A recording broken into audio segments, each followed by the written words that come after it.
Troisième partie du chapitre 17 de Tanya, où Admor HaZaken nous a expliqué que Moach Shalit Alalev, le cerveau, domine le cœur par nature, chez chaque être humain, excepté le Racha Gamor, une personne qui s'est enfermée dans sa Avera jusqu'à perdre toute notion de libre arbitre.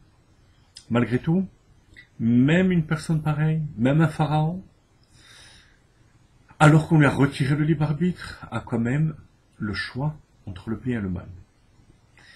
Un peu difficile à comprendre, mais on l'avait expliqué au dernier cours, à la deuxième partie du chapitre 17.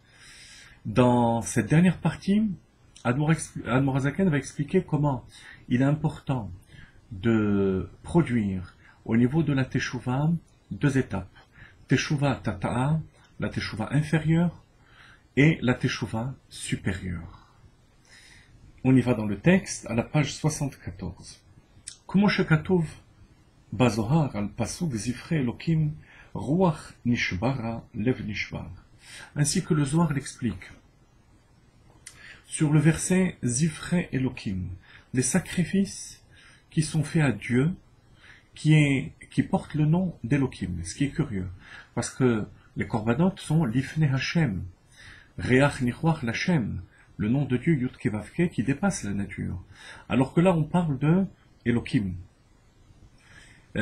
Pourquoi? Parce qu'on parle du niveau de Teshuvah inférieur qui s'exprime par le regret, la charata. Et ce regret va casser la carapace de la klipa. C'est ce qu'on appelle Zifre Elokim. Les sacrifices qui vont toucher le nom d'Elokim, dans ce sens que l'effet de cette Teshuvah se produit au niveau du Shem Elokim, le niveau de Dieu qui s'habille dans la nature, dans le monde, qui anime même les klipotes, les forces du mal. Ruach Nishbara, Lev Nishbar. Comment briser Ruach Nishbara? Ici c'est dans le sens de l'esprit qui est brisé, la klipa, le mal. Lev Nishbar, ça vient par le cœur brisé. Lorsque la personne brise son cœur, casse la carapace qui fait de lui le Racha Gamour dans ce domaine au moins, même si c'est pas un Racha Gamour absolu. Il y a des domaines dans lesquels on s'est enfermé à cause de nos habitudes, de notre aliénation vis-à-vis du mal, vis-à-vis des clipotes. Alors le regret va fissurer cette clipa, cet enfermement dans le mal. Veiprinat Shuvatata. C'est le niveau de Teshuvah inférieur. Ici, inférieur, c'est dans le sens de Teshuvah par rapport à ce qui est inférieur, par rapport à l'enfermement de la klipa, Leha alot he tata'a. Et ça va produire au niveau du nom de Dieu la libération du dernier he du nom Yud Kevavke.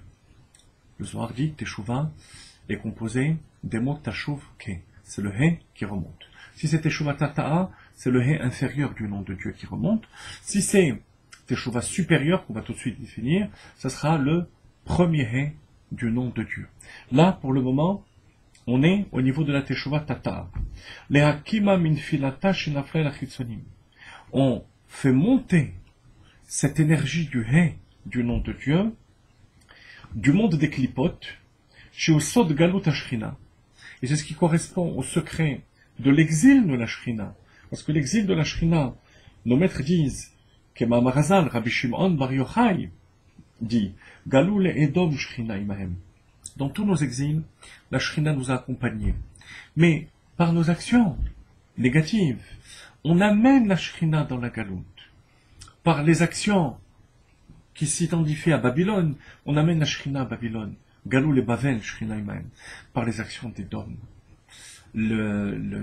L'identification à la civilisation des dômes, de la superficialité des dômes, c'est la galoute dans laquelle on se trouve, on amène la shrina, on attire la shrina dans les forces du mal.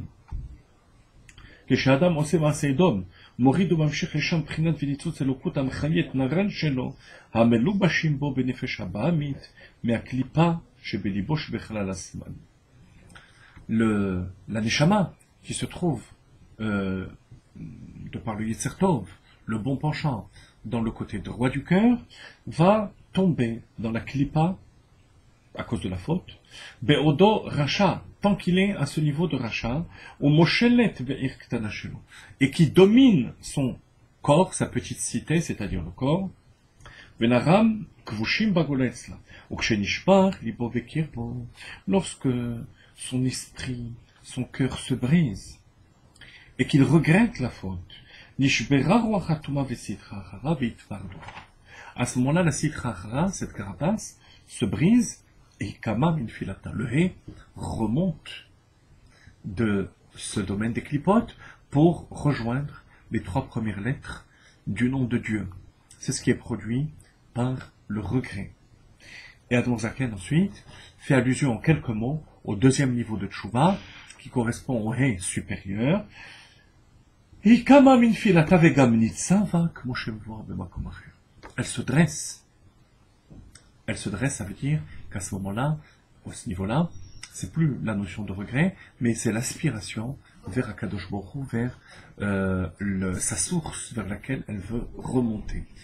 Et c'est l'ordre dans lequel les choses avancent. Parfois, Admor Zaken explique autre part, il y a la Teshuvah Ila qui précède une aspiration forte vers la Kedusha. D'ailleurs, on peut dire qu'à notre génération, souvent, c'est un niveau de Teshuvah Ila, un certain niveau de Teshuvah Ila, qui touche le plus les Juifs qui sont éloignés. C'est Teshuvah Me'ava par amour de Dieu. Il n'empêche que, ensuite, pour équilibrer et réparer ce qu'on a à réparer, il faut de nouveau passer d'abord par le hé inférieur pour ensuite monter au niveau du hé supérieur. Et cela même pour le Racha Gamour qui a décidé donc de faire Teshuvah et de sortir de ce conditionnement du mal.